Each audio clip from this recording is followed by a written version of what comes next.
Hey guys, I'm in my bathroom because it's the quiet spot right now. Jackson's trying to nap. The big boys are playing a board game together and they can get kind of loud.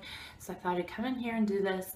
I'm going to have my topic related to what's going on in our life right now. And our topic today is dealing with loss with children and how we handle it with the kids.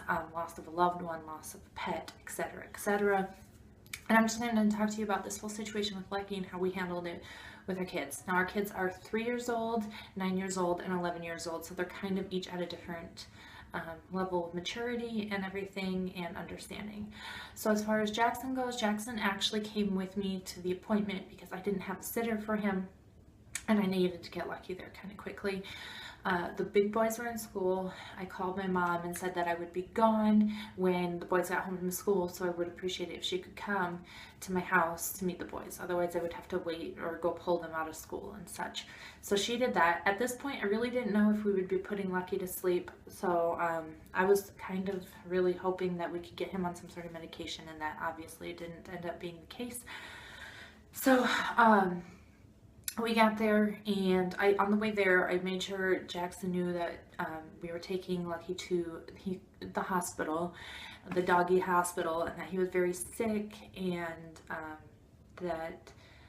that's kind of all we really said on the way there. So I kind of had it in the back of my mind that this is what was going to happen, but I wasn't 100% sure.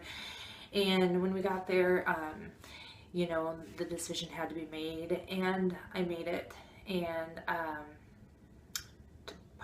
Jackson didn't really understand because he's only 3. It's really hard to explain that to a 3-year-old.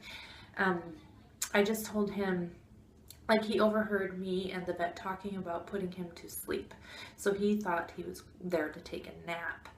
And he doesn't know what death is. We did tell him he died. But how I explained it to him was that he was going to go to sleep forever and that he was not coming home with us. And he asked the vet, he goes, "Can I ask you a little questions?" And she said yeah, and he asked her, "Does Lucky have to go to sleep now, really?" And she said yes, and he said, "Is it because he's sick?" So I think he was trying to figure it out, that he's sick and he has to go to sleep forever. And then he asked the vet, "Can we please take Lucky home with us?" Which she had me answer that one. But so he wasn't like upset, like crying like the rest of us were, but he just got real somber and quiet. And I think he was trying to figure out what was going on. And today he woke up and the first thing was, he goes, "I'll let Lucky out." I said, "Lucky's not here." And he goes, "Oh, he's outside, I'll let him in." And I said, "No, Lucky's not here. He's not coming home. You know, he died, and we, you know, it's hard with him." So he's been naming his little stuffed animals Lucky, and like yesterday I was really upset still. He would bring his stuffed animals to me and say, "Here's Lucky for you." And so that's kind of how he's dealing with it. With the older boys, they're able to get it and understand what's going on. So I had my mom bring them to the vet's office, and then my mom took Jackson out of the room because he just wanted to go play, and he didn't get it. But I brought Trevor and Parker there, and unfortunately Chris was at work and was not able to make it in time. So I kind of had to deal with this one on my own. And I'm always really upfront with my boys, whether it comes to my religious views, Chris's religious views, or like when they're potty training, what we call our parts, or they had questions when I was pregnant with Jackson about sex and all this kind of stuff, and we're just very, very upfront and honest and put it black and white the way it is. So what I did was they came in and I said, "I have really bad news, and Lucky is very, very sick, and cancer has taken over his body, and he is not going to be able to come home, and we're going to have to put him to sleep, and he's going to die today." And of course they started crying, and they had questions about euthanasia, and the vet had offered to explain, and I said I would rather explain it to them because I wasn't sure how she was going to explain it. So I explained it to Trevor. I said, "You remember when you had your tubes put in your ears and your adenoids taken out?" And he said, "Yes." I said, "You remember going to sleep and then you woke up, but that whole in between time you didn't feel anything, you didn't feel any pain, you didn't feel them doing the surgery or going in your throat or anything like that. And I said, that's the same as what's going to happen with Lucky, except the only difference is Lucky is not going to wake up. So I think they were comforted by the fact that he wasn't going to be in pain. We also requested that the vet give Lucky IV fluids before he got put to sleep, and we requested that he had pain medication. I'm gonna cry again. So we request that he had pain medication and IV fluids and a sedation before the euthanasia took place, because I wanted him, that last moments of his life, I wanted him to be as comfortable as possible. I know for some that seems kind of weird. He would just want to go in and just do the euthanasia and have it over with. But I wanted him to be as pain-free as possible before it happened. I wanted him to have that last moment of his life be as comfortable as possible. So that's what we did. So that's how I explained it to Trevor and Parker, and they got it right away. They know. My dad died when they were like 3 and 4, so they were kind of at Jackson's age and not totally getting it, but we did have another dog pass away in between that. And so they kind of understood, and so yeah, that's how we deal with loss with our kids. We just be really upfront and honest.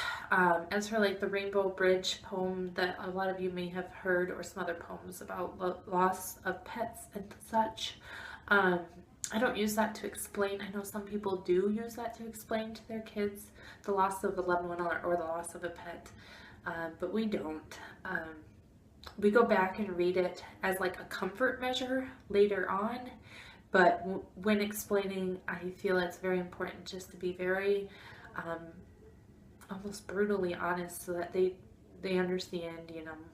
And the one thing is, I do think it's a good thing for pets and kids, and I do think it's a good thing for pets to have been lost while you have kids, before you lose a loved one of like a father or mother or brother or sister, aunts, uncles, grandpa, grandma, that kind of thing, because they kind of know what to expect. They kind of grasp the finality of death before it is another one of their loved ones. So that's kind of how we dealt with it, and I'd be interested in hearing if you guys have young children and like Jackson's age, how you deal with it, because to me it seems like he's still not quite understanding, which is, I think, understandable for his age.